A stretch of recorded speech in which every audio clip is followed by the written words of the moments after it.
लगता है ना, सबसे बड़ा श्राप इंटरकास्ट मैरिज ही होती है। क्योंकि इंटरकास्ट मैरिज का मतलब दूसरी जाते या दूसरा धर्म कुछ ऐसा नहीं होता है। इंटरकास्ट हमेशा ऊंच नीच रहेगा। दो अनजाने अजनबी। Hello guys, welcome back to my channel. स्वागत है हमारे ब्लॉग में। स्वागत है आपका आज के ब्लॉग में। सो गाइस, 3-4 दिन से हम कोई कमेंट्स का रिप्लाई नहीं कर रहे, और कर इसलिए नहीं रहे यार क्योंकि एक तो बिजी चल रहे हैं थोड़ा, और थोड़ी तबीयत सी भी ठीक नहीं है। एक कमेंट ये मेरे को दो तीन दिन से नहीं, बुआ के घर जाने से पहले। हाँ, मतलब 28 तारीख से। हाँ, 4-5 दिन से मतलब एक कमेंट थी, तो उन्होंने मैसेज कर रखे थे बहुत, प्लीज मेरी प्रॉब्लम का सॉल्यूशन निकालिए, अनिश भैया से बात करवाइए। पता नहीं ये क्या गुरु हैं, साधु ही है क्या है। तो गाइस, साध्वी औरत होती है, साधु बंदा होता है। अच्छा, क्या साधु है, संत है, क्या पता नहीं। मैं चौकी पे बैठ जाता हूँ पहले, है चौकी पे बैठ गया। Now ask me a question. हाँ, इनकी हो गया सब कुछ स्टार्ट। तो गाइस, मैं वो आपको ना कमेंट पढ़ के दिखाती हूँ। वैसे तो बहुत सारे कमेंट है, पहले ये कमेंट पढ़ने के बाद मैं एक आधी कमेंट्स का और रिप्लाई करूंगी, क्योंकि ना मेन वैसे कमेंट तो बहुत सारे हैं, पर मैं लाइक सभी को करती हूँ, और रिप्लाई यार सच्ची में बहुत ज़्यादा कमेंट हैं, और होप सो धीरे धीरे रिप्लाई करूंगी सबकी कमेंट्स का। तो मैं ये कमेंट पढ़ती हूँ। ये कमेंट है ज्योति शर्मा की। हाय प्रीत दीदी, मैं आपकी हर वीडियो देखती हूँ भैया, और आपकी जोड़ी बहुत अच्छी है। दी, मैं बहुत परेशान हूँ अपनी लाइफ से, कुछ नहीं आ रहा समझ में मुझे। मेरा पति मेरी सास के कहने पर चलता है, और मेरे पति में कोई छोटी सी बात भी हो जाती है तो वो मेरे कमरे में आके गाली गलौज करती है और लड़ाई झगड़ा करती है। मेरे पति ना मुझे खर्चा देते हैं, और मेरे मम्मी पापा मुझे कुछ पैसे देते हैं, एंड कुछ पैसे देते हैं खर्चे के। मुझे टाइफाइड हो गया था तो मेरी सास मुझे बोलती है कि तू तो टाइफाइड से मरेगी, और मैं अपने बेटे की दूसरी शादी करवाऊंगी दहेज लेके। मेरे पति और मेरी लव विद अरेंज मैरिज है।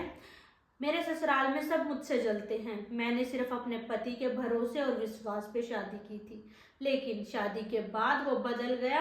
अब मैं रोज घुट घुट के मरती हूँ। जब पति साथ ना दे तो ससुराल में बीवी किसके भरोसे रहे। मेरी सास मुझे बहुत गाली देती है, मेरे कमरे में आ जाती है छोटी छोटी बात पर। मेरे पति को मेरी लाइफ में भी बहुत इंटरफेयर करती है। मेरा 3 साल का बेटा है। मेरी सास चाहती है कि मेरा पति मुझे डाइवोर्स दे दे और उसकी पसंद से दूसरी शादी कर ले। मेरा पति दूसरी शादी नहीं करता, लेकिन मुझे मेरे ससुराल में सपोर्ट भी नहीं करता। जब सास मेरे साथ गलत करती है, मैं एक बार अपने मायके चली गई थी क्योंकि ये लोग मुझसे बीमारी में भी काम करवाते थे। मेरे पति को भी मेरी कोई चिंता नहीं थी, लेकिन 1 मंथ बाद मेरा पति मुझे लेने आ गया देहरादून। तो मेरी मम्मी ने समझाकर मेरे पति के साथ मुझे भेज दिया, लेकिन दिल्ली आके मेरे पति और मुझे सास वैसे ही ट्रीट करते थे। मेरे साथ वैसे ही ट्रीट करते थे। मैंने पुलिस कंप्लेन करने की सोची अपनी सास के खिलाफ, तो मेरे पति बोलता है कि मैं तो एडवोकेट हूँ, मेरा कोई कुछ नहीं बिगाड़ सकता। पुलिस वाले मेरी जेब में रहते हैं, और मेरी सास को इस बात का घमंड है कि मेरा बेटा वकील है, मुझे कुछ नहीं होने देगा। बट मैं क्या करूं, बहुत परेशान हूं अपनी लाइफ से, कुछ समझ नहीं आ रहा। मुझे अनिश भैया से बात करनी है दी, क्या पता वो मेरी प्रॉब्लम का कोई सॉल्यूशन हल निकाल पाए। मैंने इंटरकास्ट मैरिज करी थी। मैं पंडित परिवार से हूँ और लड़का नीची कास्ट का है। मैं क्या करूँ, मेरा पति ना मुझे डाइवोर्स देता है, ना मायके में रहने देता है, ना मुझे ससुराल में सास परेशान करती है। मेरा और मेरे पति के बीच में लड़ाई कराती है, और पति अपनी माँ के साथ देता है। मैं ससुराल में भी चैन से नहीं रह सकती, कहाँ जाऊं, कोई रास्ता नहीं बचा। मरने का सोचती हूँ तो बच्चे का ख्याल आ जाता है। मेरी सास मेरे लिए, मेरे बच्चे के लिए कुछ भी नहीं किया आज तक। मैंने खुद अपने बेटे को पाला, अपना घर चलाया है, फिर भी मेरी सास मेरी और मेरे पति के लाइफ में घुसती है। मैं बहुत परेशान हूँ थी। तो गाइस, ये कमेंट है, और अनी के लिए है ये कमेंट, अनी को इसका हल निकालना मैं तो है। पहले ही हाथ जोड़ गया भाई। इतनी सारी सिचुएशन। देखो ये वैसे कोई अलग सिचुएशन नहीं है, ये वही टिपिकल सिचुएशन है जो हर घर में है। बट आपकी सिचुएशन ना, मैं देखो चलो पहले कुछ वो चीजें डिस्कस कर देता हूँ। बेसिकली यहाँ पे आपके पति को साइड कर देते हैं। ऐसा लग रहा है जैसे कि जो दिक्कत है वो आपके और आपके सास के बीच में ही है, मेन जो प्रॉब्लम है, राइट। आपकी जो दिक्कत है वो ये है कि आपका पति हमेशा आपकी सास की ओर लेता है। तो मेरे को एक चीज बताओ, जैसा भी आपने बोला कि मेरे बेटे के लिए मैंने सब कुछ करा है और मैं ही उसका सब कुछ कर रही हूँ, ठीक है। मान लो अगर आपके बेटे की वाइफ आ जाए तो आप भी ऐसा ही सोचोगी ना कि मैं क्यों ना अपने बेटे की लाइफ में दखल दूं, क्योंकि मैंने अपने बेटे को बढ़िया तरीके से पाल पोस के बड़ा किया है। तो ये जो सेम चीज है, कंडीशन, ये आपकी सास के साथ है। वो इसी सोच को सोच में रखते हुए वो आपके लाइफ में जो भी इंटरफेयर कर रही हैं। यहाँ पे जो मेन बड़ी सिचुएशन है ना, जो बहुत बड़ी सिचुएशन, जो पूरा कमेंट के एंड में जो मुझे समझ में आ रही है वो ये है, जैसा आपने बोला कि मेरे को ना जड़ वही लगती है बेसिकली, और तुम्हें भी वही लगती है ना। हाँ, जैसे तुमने बोला कि आई एम सॉरी, आपने शायद इस एक्सपेक्टेशन से मैसेज करा होगा कि मैं तुम्हारे फेवर में बोलूंगा, बट लिटरली यहाँ पे ना प्रॉब्लम इतनी परे है कि आपको सही या फिर आपकी सिचुएशन को सही बोल ही नहीं सकते आपकी तरफ से। क्योंकि जिस तरीके से आपने एंड में लिखा ना कि मैंने इंटरकास्ट मैरिज की है और मैं एक पंडित परिवार से हूं और लड़का एक नीची कास्ट से है, मतलब इसी लाइन में ना आपकी सारी जड़ छुपी हुई है लड़ाई की। और बेसिकली मैं बता देता हूं अभी थोड़ी देर में वो कैसे, क्योंकि इन कास्ट वगैरह के सिस्टम में हमको इतनी बुरी तरीके से जकड़ दिया गया है ना। देखो आपने तो ये सोच लिया कि आप इंटरकास्ट मैरिज करिए और आप एक पंडित परिवार से हो, तो आपने तो अपने आप को बड़ा समझ लिया। तो इफ इन केस वो लड़का किसी भी कास्ट से है तो आपने उसको पहले ही नीचे समझ लिया। तो मेरे को ये बताओ, क्या लिटरली तुमने उसको पति समझ लिया? क्योंकि एक वाइफ तो अपने पति के बारे में कभी ऐसा बात नहीं करेगी, राइट। तो जो स्टार्टिंग है ना, जो बेस है तुम्हारी लड़ाई का, वो बेसिकली यहीं से है। और दूसरी तरफ पे अगर मैं लड़के की और लड़के की माँ की तरफ पे आऊँ ना, वो बेसिकली बताऊँ क्या चीज़ है। जब ऐसा तो है नहीं कि यार आपने अपनी तरफ से कुछ नहीं बोला होगा, क्योंकि जब पहली जो लड़ाई होती है, पहली दूसरी तीसरी जो चौथी लड़ाई होती है ना कुछ निकल ही जाता है दो परिवारों के मुंह से। इफ इन केस जो बात आपने कमेंट में बोली है, ऐसा तो हो नहीं सकता कि आपने उनसे नहीं बोली हो। और जब आप ये चीज उनसे बोल देते हो ना कास्ट के बेस पे, जब तुम किसी को नीचा दिखाते हो या फिर तुम कहते हो कि मतलब कि मेरी तो किस्मत फूट गई, मैंने अपनी इंटरकास्ट मैरिज करी अपनी वजह से और अब ये हाल हो रहा है, तो बेसिकली वहाँ पे ना जो तुम्हारे खिलाफ जो भी चीज़ें हो रही हैं वो तुम्हारे अच्छे या बुरे होने से नहीं हो रही है, क्योंकि तुमने अपने अकॉर्डिंग टू द कास्ट तो तुमने अपने आप को बड़ा समझ लिया है और तुमने किसी लड़ाई में या फिर तुम्हारे घर वालों की किसी वजह से उनको ये चीज़ बोल दी गई होगी, तो उन्होंने क्या करा है उस चीज़ का बदला लिया जा रहा है। अब वो बदला ऐसे नहीं लेंगी कि तूने अपने आप को पंडित बोल दिया है इस वजह से अब हम तेरे को बताते हैं कि तू हमारे लिए है क्या। वो एक्शंस में है। एक्शन में कैसे? हर चीज लड़के की माँ ऑपरेट कर रही है, ठीक है, और लड़का कुछ बीच में बोलता नहीं है, क्योंकि यार ऑब्वियसली ये रेपुटेशन होती है। जब तुम किसी को ऐसा बोल देते हो ना, वो मुंह पर कह के नहीं बोलता कि मैं तेरे को नीचा फील करवाऊंगा, वो एक्शंस में होता है वो सारा कुछ, ठीक है।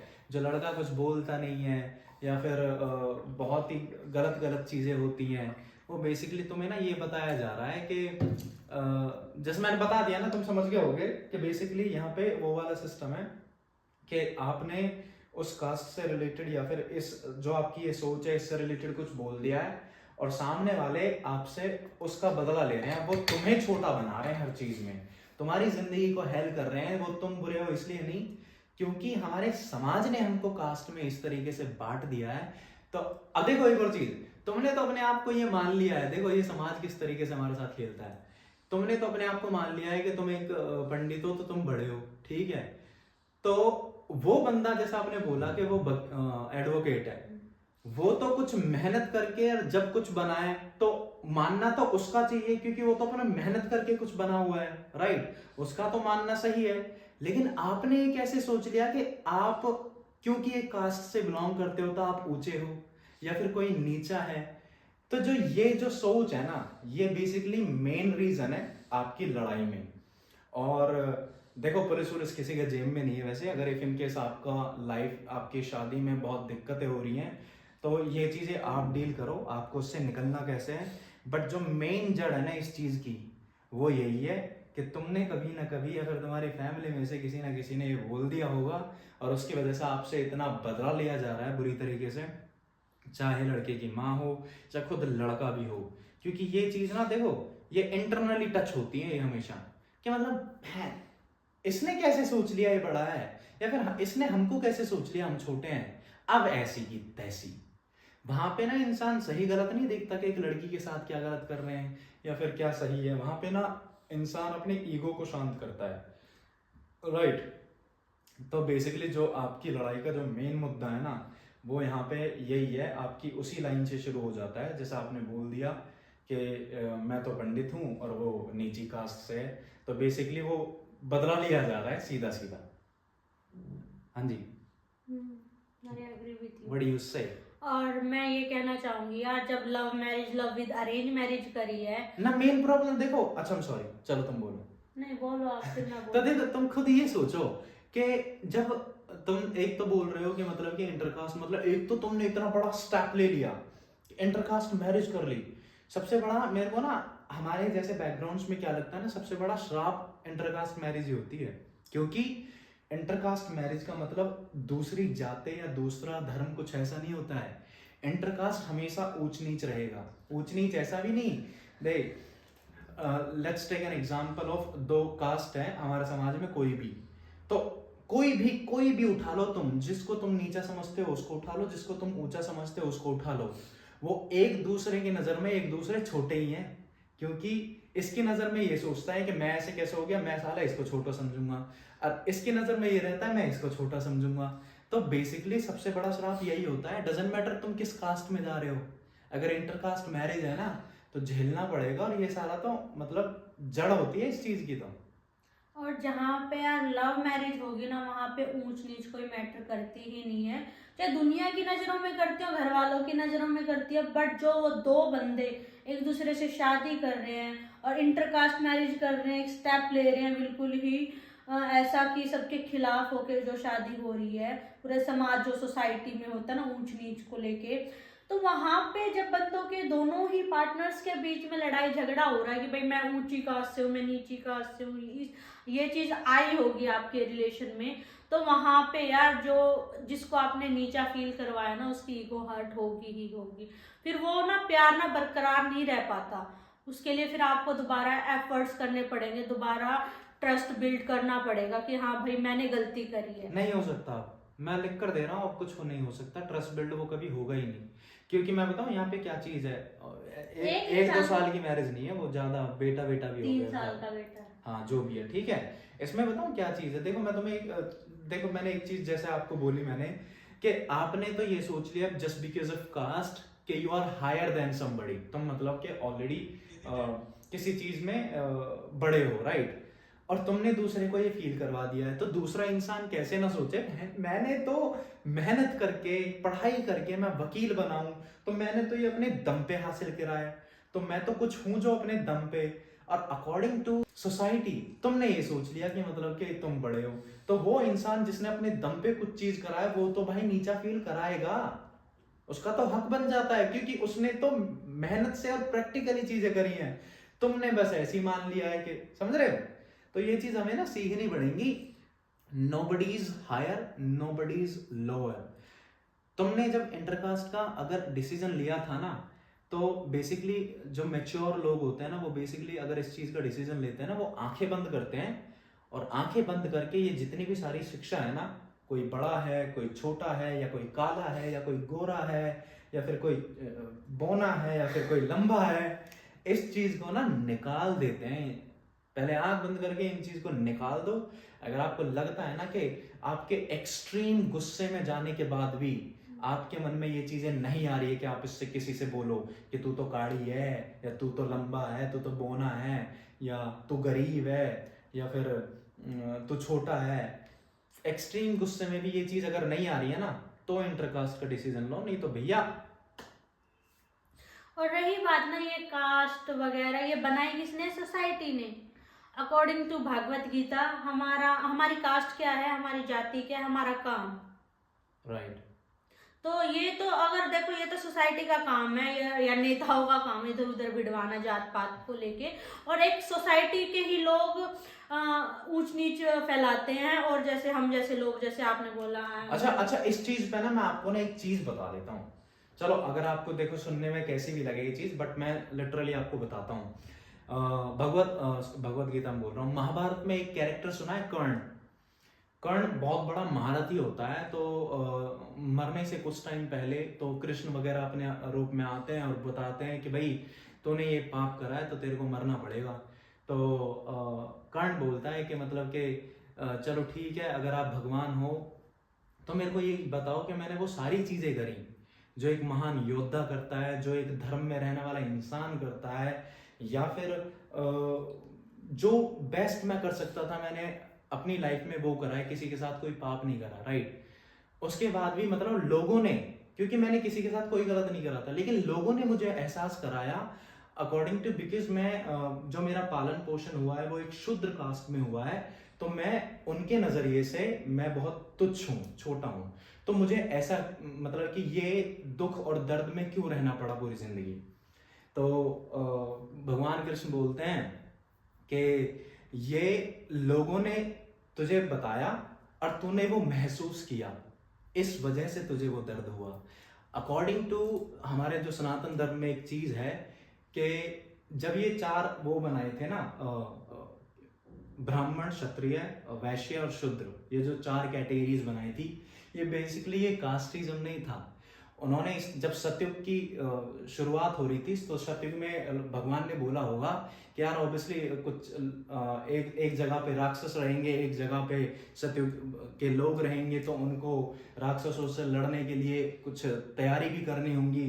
तो एक जो फाइट करेगा वो बनेगा क्षत्रिय, एक जो उस फाइट करने की शिक्षा देगा या फिर ज्ञान वगैरह देगा वो बनेगा ब्राह्मण, और जो उसको चीजें प्रोवाइड करेगा वो बनेगा वैश्य, और जो इन सारी चीजों का ख्याल रखेगा, राइट, इन टर्म्स ऑफ किसी को कुछ देना है, किसी चीज की जरूरत है, या फिर किसी चीज में सहायता चाहिए, या कोई काम करना है, तो वो चीज मैनेज करेगा शूद्र। तो इस तरीके से कैटेगरीज बनाई गई सिर्फ ये देखने के लिए कि एक समाज को चलाने के लिए इस तरीके से बनना पड़ेगा। लेकिन हम इंसान इतने महान थे, हमने सोचा कि अच्छा ये मेरा सारा काम कर रहा है, तो अगर ये शूद्र है तो मैं इसका छोटा बना देता हूँ, और हाँ ये मेरे को शिक्षा दे रहा है तो हाँ ठीक है, मैं अपने आप को ब्राह्मण में रख लेता हूँ, मतलब मैं ज्ञानी बन जाता हूँ, और जो लड़ रहा है उसने सोच लिया मैं क्षत्रिय बन जाता हूँ। जो इस तरीके से हम लोगों ने इस चीज को ऐसे डिवाइड कर दिया जैसे पता नहीं हम ही भगवान हैं, और वो ऊपर बैठा भगवान देखता हंसता, बस साला मैंने क्या करके भेजा और इन्होंने क्या बना दिया। तो इस चीज का कुछ भी ये मत करो।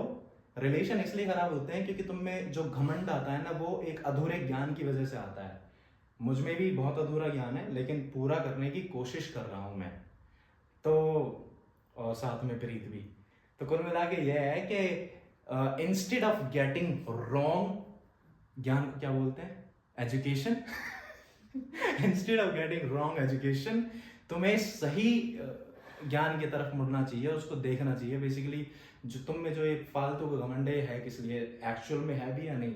तो बेसिकली जो कर्ण, जब श्री कृष्ण कर्ण को समझाते हैं ना, तो तब कर्ण बोलते हैं कि मेरे को पूरी जो मेरे जीवन की जो पीड़ा थी, जो दर्द था, वो आपकी एक एक्सप्लेनेशन में निकल गया। तो अब मैं चाहता हूं कि मेरा जो वो हो ना, क्या अंतिम संस्कार, वो आपके हाथों में हो। किसी को ना पता तक नहीं है, कुछ चीजें ना उनसे छुपा दी गई है, राइट।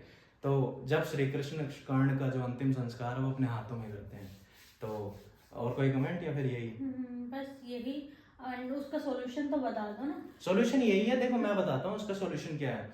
आपका एक बेटा है, उस बेटे को इस ऊंच नीच का ज्ञान मत देना, काले गोरे का ज्ञान मत देना, और लंबे बौने का ज्ञान मत देना, अमीर गरीब का ज्ञान मत देना। सिर्फ उसको एक चीज सिखाना कि लाइफ में चलते टाइम हर प्रॉब्लम्स को फेस करना, गलतियां होंगी लेकिन उस गलती से बेटा सीखियो जरूर, क्योंकि हमेशा जिंदगी में गलती तो तय है, क्योंकि वी आर इंसान, हम ह्यूमन बीइंग्स हैं, हम गलतियां करेंगे। लेकिन उन गलतियों के करने के बाद हम जब कोई सेम ऐसी प्रॉब्लम या सेम ऐसी सिचुएशन आएगी तो हमें पता होना चाहिए कि हमें यहाँ क्या नहीं करना है। And Mahabharata and Bhagavad Gita is all about this, कि हमें क्या चीज नहीं करनी है, राइट? ब्लॉग ज्यादा बड़े हो गए, दूसरे में दे देंगे जवाब। Thank you so much for watching. मैंने ये ब्लॉग पूरा कर दिया प्रीत का। चलो दे दो। गाइस एक ना ये पाटिल यूजर है, ये हमेशा मेरे को कुट कुट बोलती है, पर मुझे इस कुट कुट का मतलब नहीं पता। कुट कुट दी कहती है, तो कुट कुट का मतलब जरूर बताना। अरे क्यूट क्यूट बोलती होगी ये। कुट कुट हर बार कुट कुट होता है ना, तो ये कुट कुट का मतलब नहीं पता डियर, मुझे इस कुट कुट का मतलब बताना। एंड मैं ये लास्ट ये जो फर्स्ट वाली जो कमेंट थी इसके कुट ऐसा होगा मतलब किसी क्यूट मतलब गोलू मोलू से बच्चे को कुछ नाम दे दिया। तो मैं ना ये फर्स्ट वाले कमेंट के बारे में ना ये कहना चाहूंगी, देखो यार कभी भी ना किसी चीज का घमंड नहीं करना चाहिए। जैसे आपने बोला कि भाई मेरी सास मेरे अपने बेटे पे घमंड करती है, वो एडवोकेट है, ये देखो सब जेब में रखा जाता है, सब जेब में रखा जाता है। देखो यार कुछ भी बनो, सक्सेस हो, घमंड कभी मत करो, अपने आप पे प्राउड करो कि हाँ भाई मैं अपनी मेहनत से कुछ बना हूँ या बनी हूँ, या आप भी। और आप जैसे कास्ट के बारे में आपने बोला, देखो कास्ट का तो कभी किसी इंसान को घमंड ही नहीं करना चाहिए। घमंड करो अपने कर्म का, और कर्म का, एंड कर्म ही हमारा धर्म है। और क्या कहना चाहूंगी, हाँ हमारी जात है, हमारा काम। अगर आप जो काम कर रहे हो ना वो आपकी जात है। ये बाकी जो इतनी सारी 36 बिरादरी जो बनाई है ना सोसाइटी ने बनाई है अपने फायदे के लिए, बेसिकली अपने फायदे के लिए। सी मैं बताता हूँ कैसे, यार ज्यादा बड़ा हो जाएगा तो चलो कोई अगर इस चीज के बारे में कोई चाहता है कि अगर जानना चाहता है तो कमेंट कर दो, कमेंट का रिप्लाई देंगे और उसके हिसाब से बता देंगे किस तरीके से डिजाइन। ओके गाइस, और मैं भी थोड़े बहुत आजकल के बाद ही कुछ टाइम बाद मैं भी थोड़ी ज्ञान की वीडियोस बनाऊंगी, क्योंकि अनी ने मेरे अंदर बहुत ज्ञान भर दिया है। तो गाइस इसी के साथ हम आज का व्लॉग यहीं पे समाप्त करते हैं। Tata bye bye good night, signing off now.